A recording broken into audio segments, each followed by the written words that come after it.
All right, everyone, it's your boy Fernie here with another new Las Vegas news video. Once again, I'm showcasing some random articles from the Google.News website there, particularly from the locale of Las Vegas. I always like talking about Las Vegas news.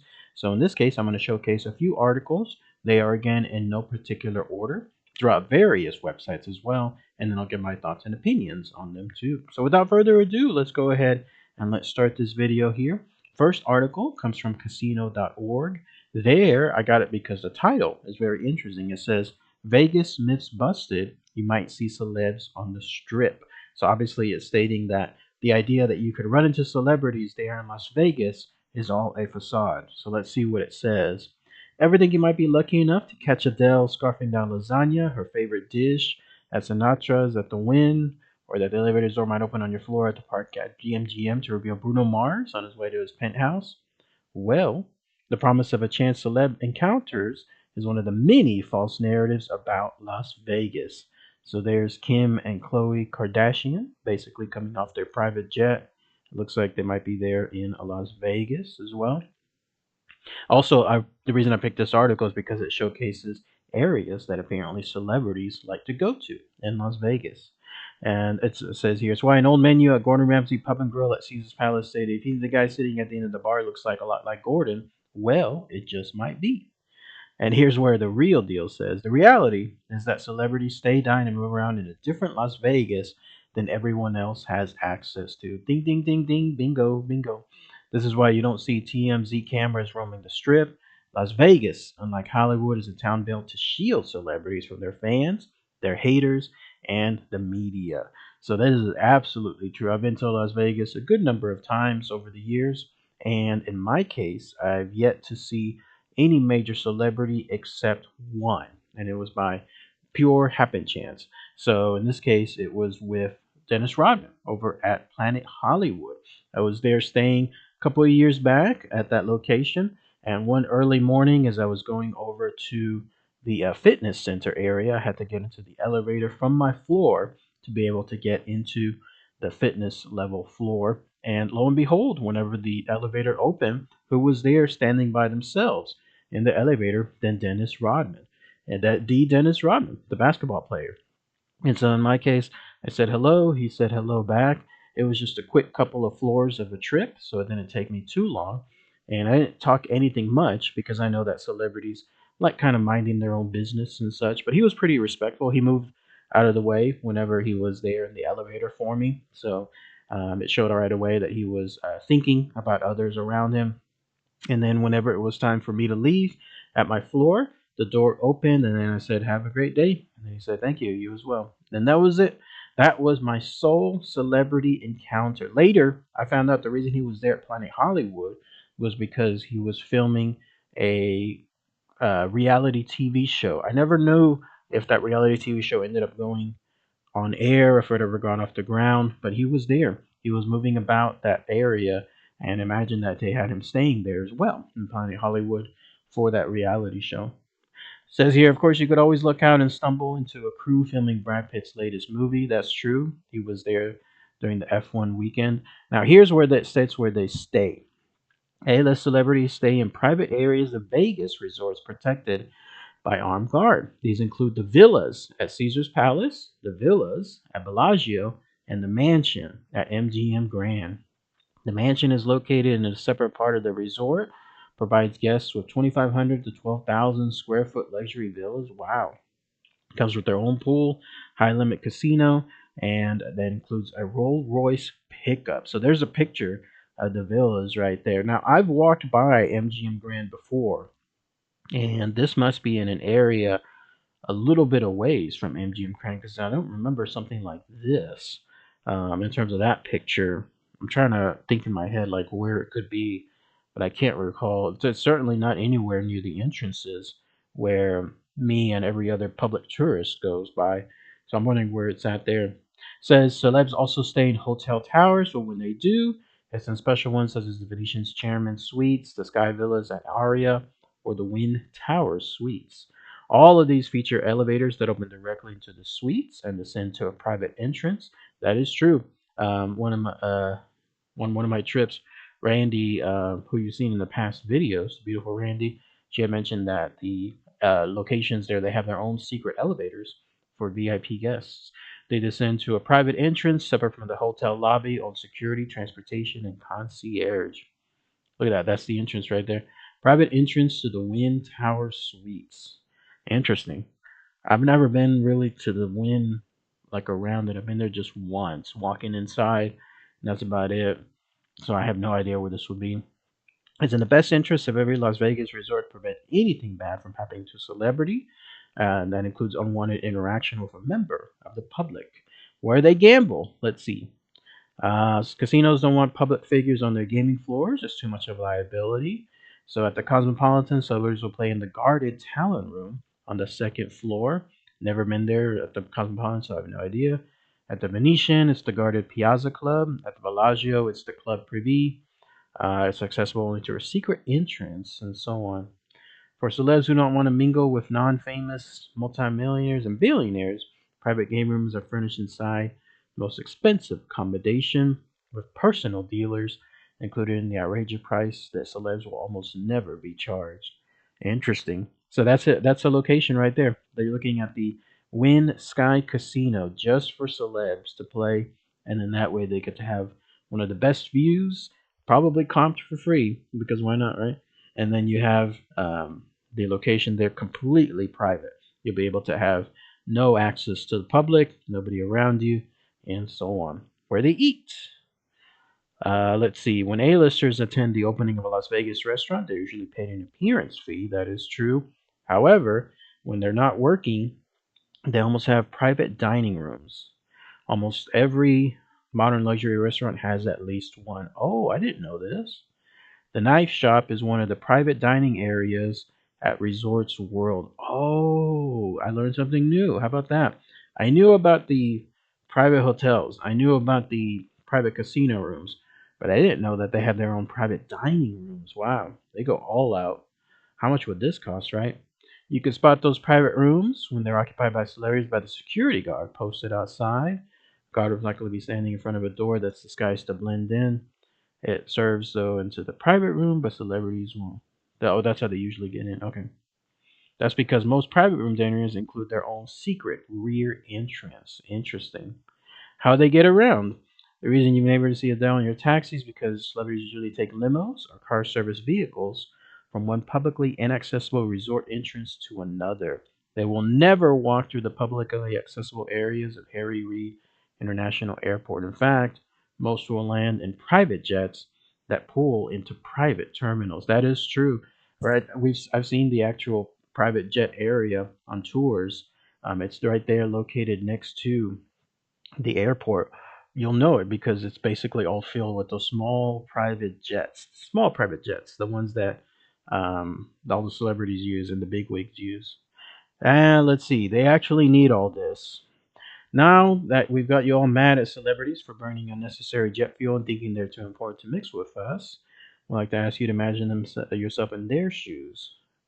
All right. Celebrities have to contend with the darker side of modern superstardom. This includes all too regular threats to their lives and their children's, constant attempts at extortion and cancellation, and getting stalked. Oh, wow. After catching a glimpse of Chef Ramsay at the end of the bar, he visits each of the 6 Las Vegas restaurants that runs for him exactly once a year for photo ops, as required by multi-million-dollar contracts. And the restaurants are always closed to the public when he does. So I can see that happening too. You never know with people what they're going to do with celebrities if they have the chance to intermingle with them.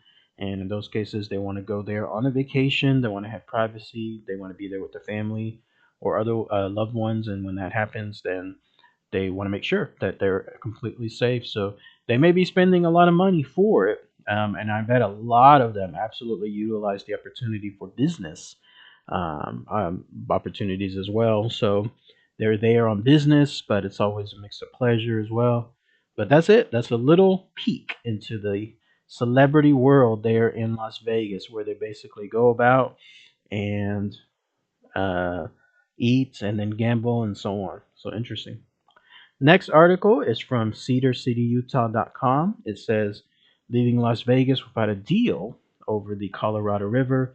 States expected to keep talking. This is a hot topic there in Nevada because the Colorado River is obviously used as a lifeline for Las Vegas and much of the surrounding area, but it's been diminishing. You can absolutely see the water receding more and more. It says here, well, no, Colorado River is more than just a river; it's a lifeline. That Lady Taunton said, spoken proud about the accomplishments her agencies made in combating drought and aridification in the western United States. We will work for the millions of people who rely on us as a resource. We're doing the hard work, stay at the table, listen to each other, challenge one another. The agreements governing the Colorado River are set to expire in August of 2026. There's less water because of drought, divergence, and impacts from climate change. The commissioners tasked by each state with negotiating new agreements. The gist of these agreements are this: upper basin states say the lower basin states must take less. Lower basin counters that have made significant conservation efforts and cuts should be system wide. They accuse the upper basin of wanting to keep developing while demanding others cut. Wow. I do know that it's an ongoing discussion, absolutely, because the Colorado River stretches for a long area and lots of areas use it as well. Like the thing we keep talking about, whether it's a 20 or 30-year deal, we still have to talk. And you can see it again if you go to the areas there around Las Vegas, especially by Hoover Dam. You'll see the water and the way it's receded. I will give Las Vegas credit, though. They have become the pioneers when it comes to conservation of water. I think it's like something like 80-90% of the water is recycled there in Las Vegas, especially in the hotels and areas that you don't really see water being shown. So it's absolutely like it shows what they can do when it comes to that. And I keep hearing that that Lake Mead is going to go down to a point where it's not going to be able to basically be used anymore. But that was a while back. I'm wondering what happened at that point, if things receded or if they had more. Next article is from BBC.com. It ties into the previous article. If there was one effort when it comes to conservation of water, here is another one, again showcasing how Las Vegas is pioneering things, and that's with conservation of electricity, finding alternative means. And with a city like this, you see the lights in the background using so much electricity.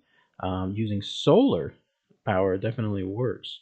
From conserving water to scaling up solar, Sin City's investing millions in sustainability measures.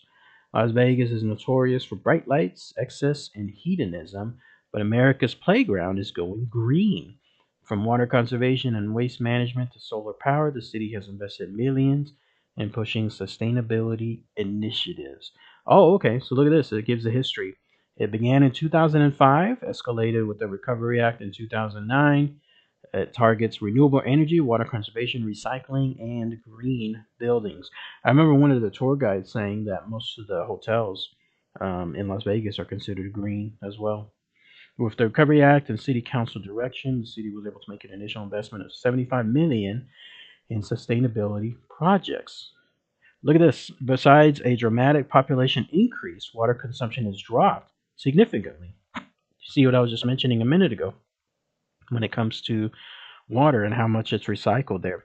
By 2030, 50% of all Nevada's electricity is expected to be generated from renewable sources. The resorts are also required to comply with deriving energy from 40% renewable resources. Most have already exceeded. Las Vegas has come a long way in a short time. I do see lots of notices doing the hotels also. Whenever you stay at Las Vegas Hotel, it encourage you several things. Like it'll say, try to reuse towels. Try to make sure that you're not running too much water. Try to make sure that you're recycling wherever you are. Stuff like that. Sustainability has become a part of the city's overall structure. Solar City. Las Vegas is second in the U.S. for solar capacity per capita. Honolulu is number one. Oh, wow. So that Sin City could be called Solar City. And that's because they're capitalizing on the 320 days of sunshine that the city receives every year. There's also, when you take a tour that goes outside of Vegas, I took one that went to El Dorado. There's a huge area of just in the middle of nowhere that has like acres and acres, football fields, of solar panels, and it's used to get energy. I believe that goes back to Las Vegas. So interesting stuff. The hospitality company MGM Resorts International developed its own 100 megawatt solar array, which provides power to 11 of its properties, the equivalent of 27,000 homes. Wow. But even this, plus additional energy bought from the solar supplier, is enough to power the 11 properties around the clock. The goal is to have all its source energy from renewables by 2030. So give it about 6 more years, right? What else? In 2023, resorts will announce that it achieved the milestone being powered entirely by renewable energy resources.